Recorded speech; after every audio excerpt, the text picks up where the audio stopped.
esperar de um novo ano que se inicia? Fazemos promessas, traçamos metas, desejamos tudo de bom e do melhor uns para os outros, mas alguém estava realmente pronto para 2020? Coisas ruins acontecem todos os anos, todos os dias, todas as horas, é verdade, mas provavelmente ninguém imaginava o que 2020 nos reservava, enquanto a contagem regressiva chegava a zero e fogos de artifício, beijos e abraços, e talvez 7 pulinhos nas ondas do mar abriam passagem para um dos anos mais avassaladores da história moderna e contemporânea da humanidade. Lá, no longínquo dia 1º de janeiro, às 0 hora, 2020 nos aguardava com seus grandes braços abertos, tomados de mudanças, medos e tristezas. 2020 foi um ano de todo ruim? Não. Houveram inúmeros bons momentos, mais para uns, menos para outros, com certeza. Porém, avanços foram feitos em todas as diversas áreas para balancear o retrocesso que houveram em tantas outras. O ano que encerra a segunda década do novo milênio parece ter durado muito mais do que 12 meses. Muita coisa aconteceu, muito mais do que os últimos anos normais, vamos assim chamá-los, pois convenhamos, você se lembra de fatos importantes anteriores à pandemia em 2020? Vamos te ajudar, pelo menos um pouco, relembrando alguns dos principais acontecimentos de 2020. Um ano que, ao contrário do que muitos estão dizendo por aí, não deve ser esquecido de forma nenhuma. Pois os erros e acertos que cometemos e vivenciamos este ano determinarão a forma com que viveremos os próximos anos. A humanidade precisava de um 2020 para aprender e entender um pouco mais sobre nós mesmos e também sobre o lugar em que vivemos. Resta agora colocarmos o aprendizado em prática. Dito isto, prepare-se para relembrar ou ficar sabendo pela primeira vez alguns fatos e acontecimentos de 2020, o ano que mudou para sempre a história da humanidade.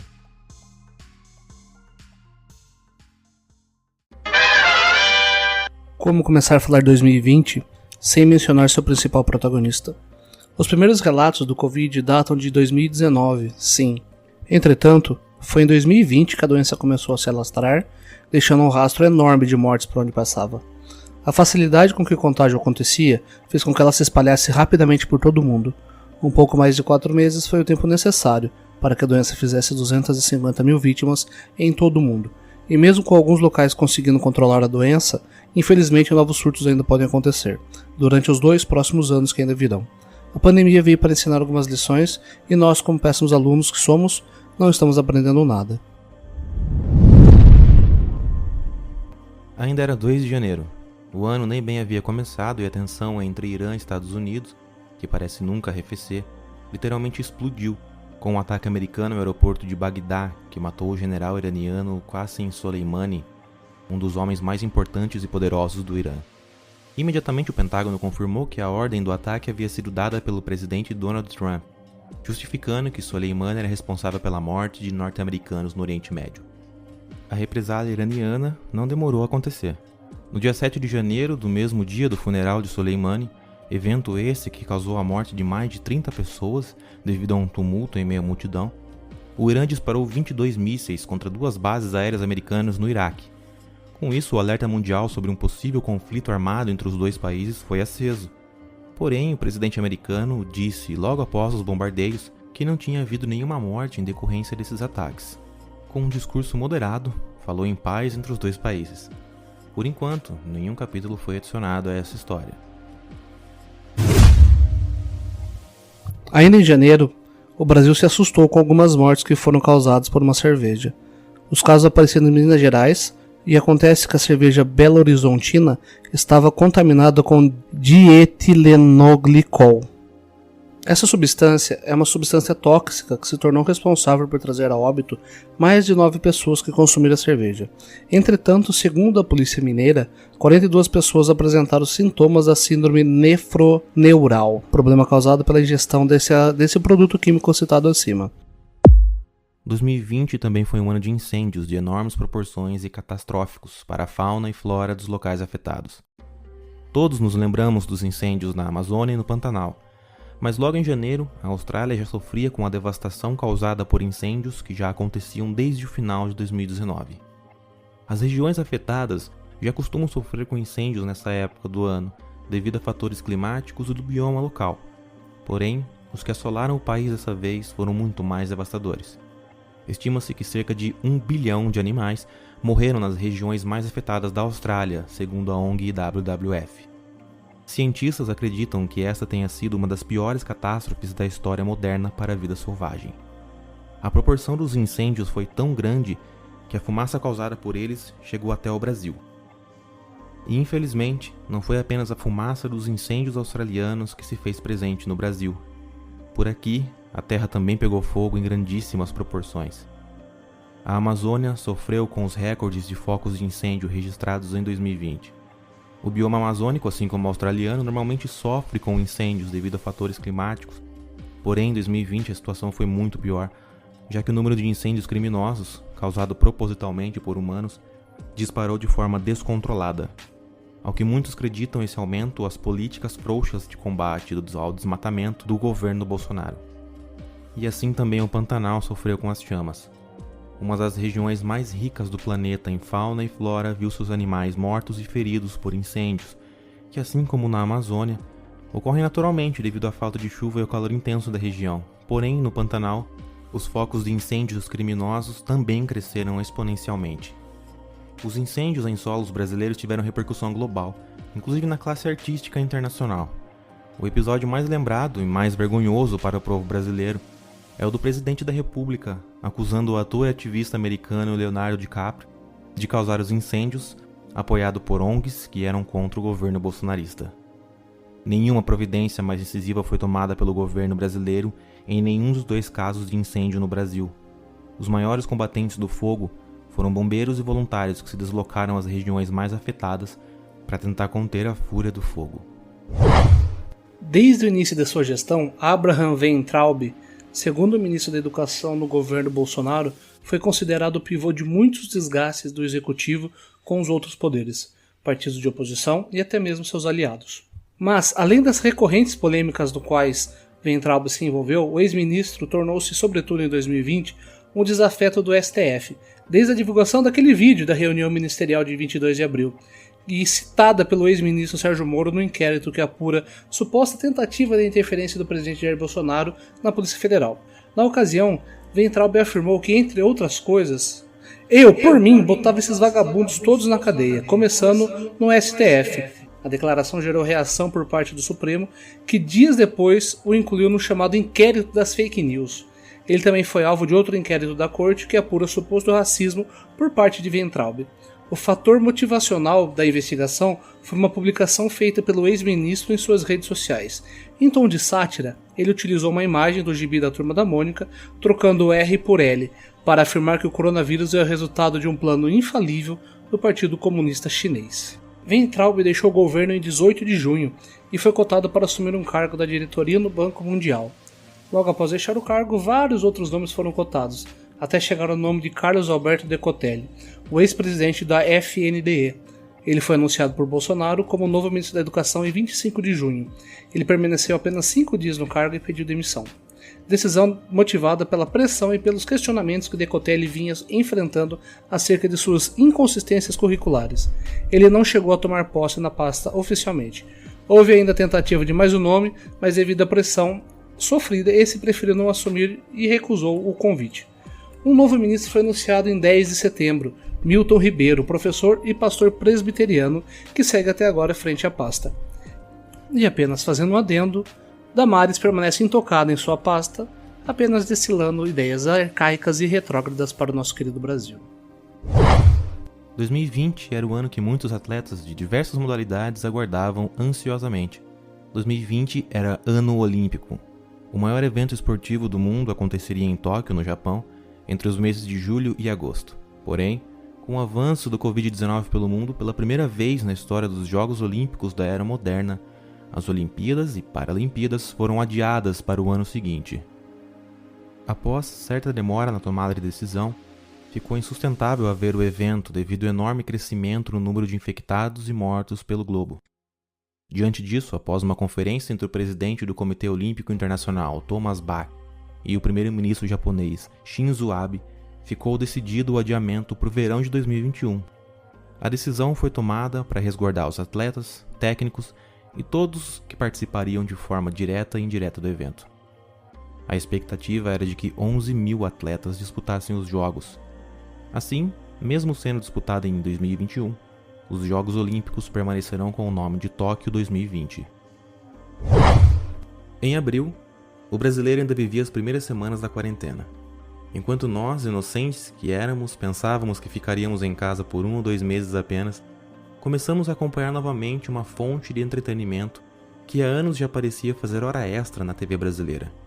O brasileiro redescobriu o Big Brother Brasil. Num formato inédito do programa, que misturava anônimos com celebridades semi-desconhecidas, o brasileiro forçado a ficar em casa começou a acompanhar e torcer por seus participantes favoritos. As redes sociais e seus memes ajudaram a audiência do programa a crescer. O boom foi tanto que a TV Globo pela primeira vez prorrogou o final do reality show. A edição também foi marcada por polêmicas e casos de machismo, racismo e discriminação social.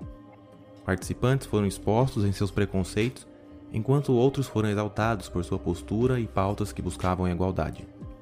De um programa de TV já deixado de lado pelos brasileiros, o BBB se tornou, pelo menos no início da quarentena, um refúgio para muitas pessoas que buscavam se entreter com o reality show, enquanto o mundo real apenas nos mostrava morte e desesperança nos noticiários. Por isso a lembrança nessa retrospectiva. O brasileiro ainda passaria por muitos meses de isolamento e restrição, mas, por pelo menos algumas semanas, um programa de TV distraiu nossas cabeças. O anúncio do príncipe Harry e de sua mulher Meghan de se afastarem dos seus deveres como parte da família real britânica surpreendeu muita gente. O príncipe Harry e sua mulher dividirão seu tempo a partir de agora entre o Reino Unido e a América do Norte. Em comunicado publicado no Instagram, o casal anunciou que planeja construir gradualmente um novo papel dentro dessa instituição tão antiga e quer trabalhar para tornar-se financeiramente independente. A verdade é que eles cansaram do abuso que a mídia causa em torno de toda a família real e decidiram seguir a vida deles com os próprios pés. Numa época onde a monarquia é vista apenas como um acessório bonito em meio ao caos da vida moderna, a atitude do casal se torna sensata e não questionável. Em agosto, no Líbano, uma explosão na capital Beirute chocou o mundo pela sua violência e devastação. O acidente ocorreu porque 2.000 toneladas de nitrato de amônio estavam armazenadas de forma incorreta em um depósito no porto da cidade. 204 pessoas morreram e outras 7.000 ficaram feridas, além de uma cratera de 43 metros de profundidade que se formou no local da explosão. As imagens divulgadas pelo mundo eram impressionantes. A onda de choque causada pela explosão foi sentida num raio de 10 km do local. Autoridades internacionais manifestaram suas condolências logo após o ocorrido e ofereceram ajuda ao Líbano, incluindo o presidente brasileiro Jair Bolsonaro. O governador de Beirute chegou a chorar em uma entrevista coletiva. Disse que o Líbano havia sofrido uma enorme catástrofe nacional. Um mês após a mega explosão, um incêndio atingiu o porto da cidade e chegou a causar estragos, porém sem nenhuma vítima. O exército ajudou no combate ao fogo e a cidade sofreu com a fumaça causada pelo incêndio. Ainda hoje, o porto de Beirute padece com os estragos causados pela explosão gigantesca, seguido pelo grande incêndio. E no meio da pior pandemia que o mundo já viu, a dança das cadeiras aconteceu de uma forma grosseira e sem caráter técnico nenhum no governo de Jair Bolsonaro. 2020 termina com 3 trocas de ministro da Saúde e escancara a fragilidade e despreparo para o enfrentamento da pandemia. A primeira troca foi Luiz Henrique Mandetta, e ele foi substituído por Nelson Teich. O primeiro-ministro de Bolsonaro na área foi demitido após extensas divergências entre ele e o presidente Jair Bolsonaro sobre as medidas de isolamento para o enfrentamento do novo coronavírus. Do dia 29 de março a 16 de abril, a dupla trocou várias farpas veladas em entrevistas à imprensa e nas redes sociais. Em um dos episódios mais marcantes, Bolsonaro disse que a hora de Mandetta estava chegando, mesmo sem dar nome aos bois. Fala pelos cotovelos, tem provocações, a hora dele ainda não chegou, mas vai chegar, porque a minha caneta funciona e eu não tenho medo, nem pavor de usar. Vou usar pelo bem do Brasil e não do meu. Não é nada pessoal, disse o presidente. O substituto de Mandetta, o ecologista Nelson Teich, também não teria vida longa no governo, pelos mesmos motivos do seu antecessor. Nos 29 dias que esteve à frente da pasta, Teich divergiu de Bolsonaro sobre o uso da cloroquina para tratar infectados pelo Covid-19. O medicamento não obteve a eficácia comprovada pela OMS. Ao sair do ministério, o médico disse: "É o dia mais triste da minha vida. Não vou manchar a minha história por causa da cloroquina." Teich também era a favor da adoção do lockdown em algumas partes do país, outra medida que desagradou e muito Jair Messias Bolsonaro. O general Eduardo Pazuello assumiu o Ministério da Saúde interinamente, logo após a saída de Taishi, sendo oficializado apenas 4 meses depois que já ocupava o cargo.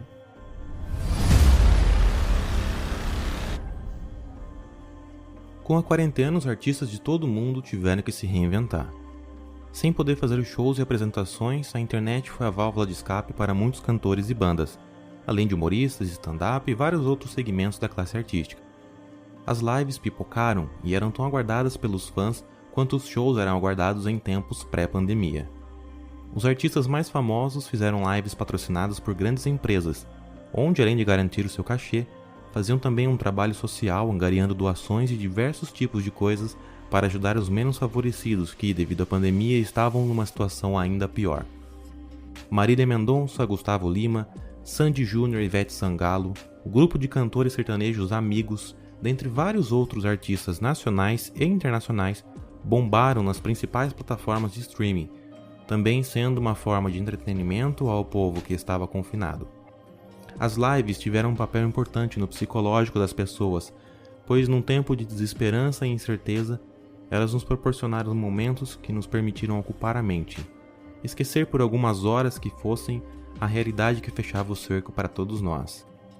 Além de ajudar as pessoas que receberam as doações obtidas pelos artistas, as lives nos fizeram cantar para tentar espantar os nossos males.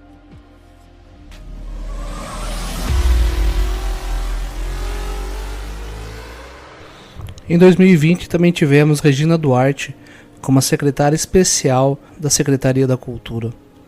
Ela tomou posse 3 meses depois de ser anunciada pelo presidente Jair Messias Bolsonaro, mas ela durou apenas 67 dias na cadeira, onde ela deixou o cargo e foi substituída pelo ator Mário Frias, esse também outro apoiador assíduo do nosso querido presidente. Ainda em janeiro, os moradores do Rio de Janeiro sofreram com o abastecimento de água. A água que saía das torneiras tinha um gosto e odores ruins, isso tudo por causa das Geominas. A SEDAI, a Companhia Estadual de Água e Esgoto do Rio de Janeiro, negou que houvesse algum problema com o fornecimento. Posteriormente, o estudo feito pela Universidade Federal do Rio de Janeiro apontou que a água fornecida tinha sim fortes presenças de poluição industrial e esgoto doméstico. Com a ameaça do coronavírus crescendo cada vez mais, e já prevendo uma situação pandêmica, cientistas chineses começaram a rastrear o genoma do vírus e em janeiro de 2020 já partilhavam de forma digital o seu sequenciamento genômico. O prazo para uma nova vacina, baseada em casos anteriores, era de pelo menos 2 anos, visto que o recorde anterior, no caso do vírus Ebola, havia sido de apenas 5 anos para o desenvolvimento completo, teste e aplicação em humanos. Esses 5 anos já eram considerados um grande avanço no desenvolvimento e produção de vacinas. Portanto, os especialistas, baseados nesses dados, davam como certo o prazo recorde de pelo menos 2 anos entre toda a pesquisa, desenvolvimento, produção e vacinação da população, visto ainda que o Covid-19 já alcançava proporções globais, diferentemente do Ebola, por exemplo. Porém, talvez tenha sido exatamente por isso que as vacinas contra o coronavírus foram desenvolvidas em tempo recorde. Em março de 2020, quando a OMS decretou que o mundo enfrentava uma pandemia, as pesquisas já estavam em andamento. 10 meses após as primeiras pesquisas, pessoas na China, Rússia, Reino Unido e outros países europeus já estavam sendo vacinadas.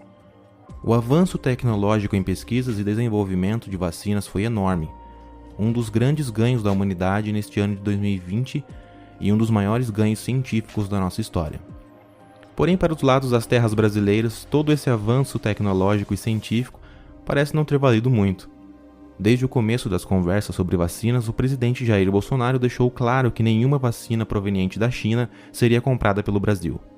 As alegações do presidente iam desde que não deveria confiar em produtos chineses e nem no governo chinês, até as hipóteses de que a China havia disseminado o novo coronavírus apenas para depois produzir a vacina e dominar o mundo. Bolsonaro dava valor apenas na vacina que estava sendo desenvolvida no Reino Unido, em parceria do laboratório AstraZeneca com a Universidade de Oxford. O detalhe curioso é que toda a matéria-prima usada nas pesquisas e desenvolvimento da vacina britânica vinham da China. O Instituto Butantan, referência sul-americana no desenvolvimento de vacinas e antídotos há 119 anos, iniciou os estudos em parceria com o laboratório chinês Sinovac, que já desenvolvia a vacina. o governo federal teimava em colocar a vacina chinesa em suspeita, mesmo com um dos mais respeitados institutos mundiais como parceiro. Bolsonaro dava preferência para vacinas que viessem de outros lugares do mundo, qualquer lugar, menos da China. O governo do estado de São Paulo, ao contrário, apoiou o Instituto Butantan desde o começo. Disse que compraria a vacina assim que estivesse disponível e que a médio prazo iria disponibilizá-la para toda a população paulista. Foram meses de embates entre o governador paulista João Dória e o presidente Bolsonaro. As discussões foram regadas a muita politicagem e busca por protagonismo político nacional. Enquanto a população estava perdida e sofrendo as consequências da pandemia, políticos já davam início à corrida presidencial de 2022. Após as eleições municipais ocorridas em novembro, Bolsonaro viu que havia perdido muito dos seus apoiadores. Eleitores que o elegeram com a esperança de seriedade e retidão, viram o presidente quase que literalmente metendo os pés pelas mãos, correndo atrás de emas com caixas de remédios, trocando ministros da saúde que não seguiam sua cartilha conservadora e negacionista, desfazendo dos mortos pelo Covid dizendo não ser coveiro, criando teorias da conspiração contra seus desafetos políticos, não reconhecendo as eleições americanas.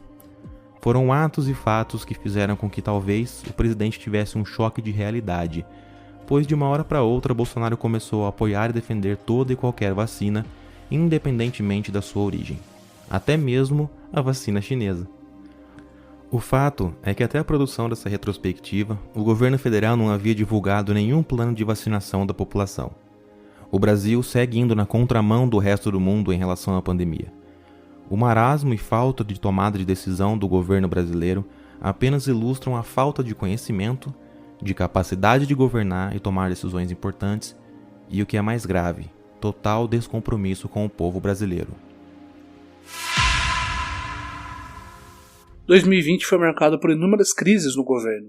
Em abril, Sérgio Moro, o super-ministro, pediu demissão, e o motivo foi o mais curioso. A demissão foi motivada pela decisão de Bolsonaro de trocar o diretor-geral da polícia, Maurício Valeixo, indicado para o posto pelo ministro Sérgio Moro. A Polícia Federal ela é vinculada diretamente ao Ministério da Justiça e de Segurança Pública. Em seu discurso, o Moro ainda afirmou que não concordava com a troca da direção da PF e, se não houvesse uma causa, a decisão seria uma interferência direta na polícia. O ex-ministro afirmou que o presidente admitiu isso. Moro ainda defendeu a autonomia da Polícia Federal, dizendo que é um valor fundamental que temos que preservar dentro de um Estado de Direito. Bolsonaro admitiu que a mudança é uma interferência política sim, porque pretende ter na PF alguém que lhe dê informações sobre investigações e inquéritos em andamento no Supremo Tribunal Federal. Para Moro, isso não é atribuição da Polícia Federal. Moro ainda relembra que, ao assumir o posto de ministro, depois de deixar 22 anos de magistratura, Bolsonaro havia prometido carta branca para escolher e nomear auxiliares. Na noite de 30 de novembro, moradores de Criciúma, Santa Catarina, foram acordados por explosões, tiros de fuzil e gritaria, oriundos de um assalto que acontecia em uma unidade do Banco do Brasil. Assaltos desse tipo têm acontecido cada vez com mais frequência no país, porém essa ação realizada em Criciúma teve ares cinematográficos. Bandidos foram filmados por moradores das cidades andando pelas ruas com lança-mísseis e fuzis militares. Bombas foram plantadas em postes da região central da cidade. Um caminhão foi incendiado pelos bandidos em frente ao 9º Batalhão da Polícia Militar. Pessoas foram feitas reféns durante o assalto. Algumas tiveram até que ajudar os bandidos a carregar uma parte do dinheiro, porém nenhum dos reféns foi ferido. Cerca de 80 milhões de reais foram levados pelos criminosos, que ainda deixaram uma enorme quantia para trás. Para se ter uma ideia, só na rua a PM apreendeu 300 mil reais, e além disso 4 homens foram presos, pois estavam furtando o dinheiro deixado para trás pelos bandidos. Com ele, a PM encontrou mais 810 mil reais. 10 carros foram encontrados no dia seguinte numa cidade vizinha. Todos carros de alto padrão e estavam todos pintados de preto pelos bandidos. Um policial militar foi baleado durante a ação. Em troca de tiros com os criminosos, o PM Jefferson Luiz Esmeraldino levou um tiro na região do abdômen. Ele teve que passar por 3 cirurgias e teve a ajuda de outros colegas policiais que fizeram doação de sangue para os procedimentos.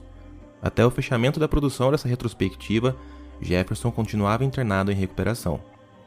Por enquanto, 14 pessoas foram presas suspeitas de participação no crime. A polícia não divulga maiores informações para não atrapalhar as investigações.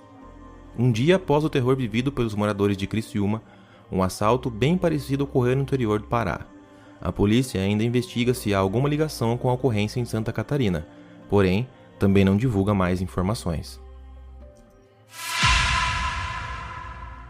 2020 nos tirou demais. Tirou gente que a gente não conhecia, gente que a gente conhecia, e até famosos se foram. Alguns de Covid, outros não. Aqui segue uma lista, uma singela homenagem para aqueles que se foram nesse terrível ano de 2020.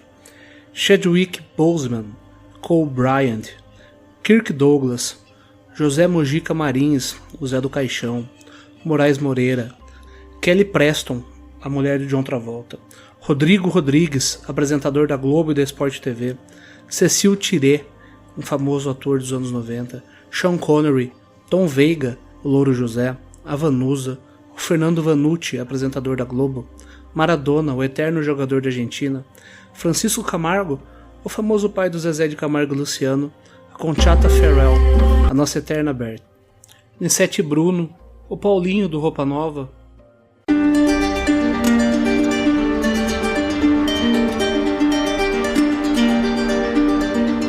2020 foi e será eternamente lembrado como o ano em que a vida parou. O ano em que a vida sofreu um baque e enfrentou o maior desafio da era moderna. Nunca antes havíamos enfrentado um inimigo tão poderoso. 2020 termina com um saldo negativo e sabor amargo nos lábios. Vimos o que tínhamos de melhor e de pior se aflorar. A ciência gritou: fiquem em casa, mas a ignorância nos jogou nas ruas. O bom senso disse: usem máscaras, mas o egoísmo nos impediu de cumprir tarefas tão simples. A pandemia nos prendeu em casa, mas nos dividiu como pessoas. Travamos uma guerra nas redes sociais e novamente vivemos a polarização política que assolou o Brasil em 2018. Foi uma lição muito dura para os nossos pequenos filhos. Eles tiveram que se afastar dos amigos e viver apenas com os adultos. Acho que aprendemos mais com eles do que eles com a gente. As aulas ficaram online, pelo menos para alguns. Para outros, o ano foi-se pelo ralo. O ano escuro e sombrio para a política também. Algumas notícias chocavam tanto quanto o vírus, e as lideranças se mostravam fracas e sem rumo. A ideia da vacina fez o mundo brigar. Alguns diziam: eu não vou tomar, enquanto os outros não veem a hora de tomar a vacina e voltar para o novo normal. A lição que se tira de 2020 é bem particular para cada um. Aos que perderam familiares, deixamos aqui nossos sentimentos. Para aqueles desempregados, que 2021 seja infinitamente melhor que 2020. E para você que não tem do que reclamar de 2020, que o próximo ano continue assim e seja melhor ainda. O fim de um ano nos leva a pensar, a olhar para trás e repensar nos erros e acertos. Que todos façam isso de novo nesse ano. Repensem os erros, os acertos e continuem em frente, pois aqueles que chegaram até aqui nessa badalada final de 2020, o desconhecido nos aguarda, mas ao menos, dessa vez, não estamos sozinhos.